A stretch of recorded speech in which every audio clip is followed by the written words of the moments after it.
এই যে ইবলিস যে বলল আসলো ক্বালা ফাবিইজ্জাতিকা লা উগিয়ান্নুম আজমাইন ইল্লা ইবাদাকা মিনাল মুখলাসিন।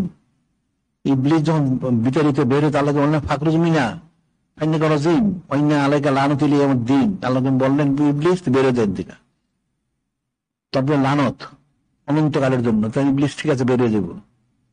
ইবলিস বললো ইবলিস বের হয়ে যাবে, তবে তখন সে বললো আল্লাহ পাক ফাবিইজ্জাতিকা আপনার ইজ্জতের কসম লা উগিয়ান্নুম আজমাইন ইবলিস সমস্ত আদম সন্তানদেরকে গুমরাহ করে ফেলবে, নাউযুবিল্লাহ।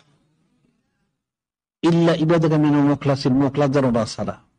ইবলিস কিন্তু কসম করে আসলো, ইবলিসের কসম তো ইবলিস বাদ দেয় নাই।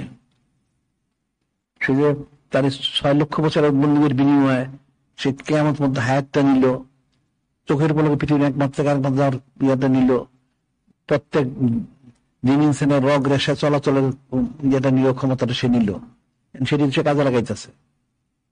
তো মুসলমানরা ফিকির করে কোত্থেকে? ফিকির করে না।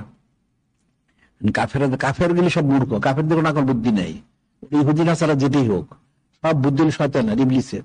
ইবলিস সবচেয়ে বেশি ভর করে ইহুদিদের উপরে, এরপরে মুশরিকদের উপরে।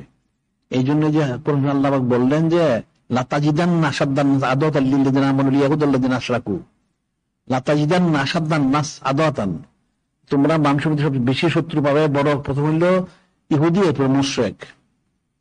ইবলিস সবচেয়ে বেশি তাসির করে ইহুদিদের উপরে, দ্বিতীয় হইল মুশরিকদের উপরে, তৃতীয় হইল নাসারাদের উপরে, অন্য অন্য কাওম যা আছে।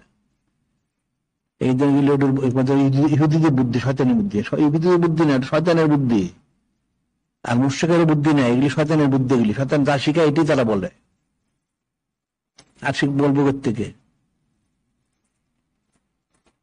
মুসলমান না বুঝে কোরআন শরীফ, না হাদিস শরীফ, না দিন, না দুনিয়া, কোনটাই বুঝে না, নাউজুবিল্লাহ। বন্য মূর্খ এগুলি।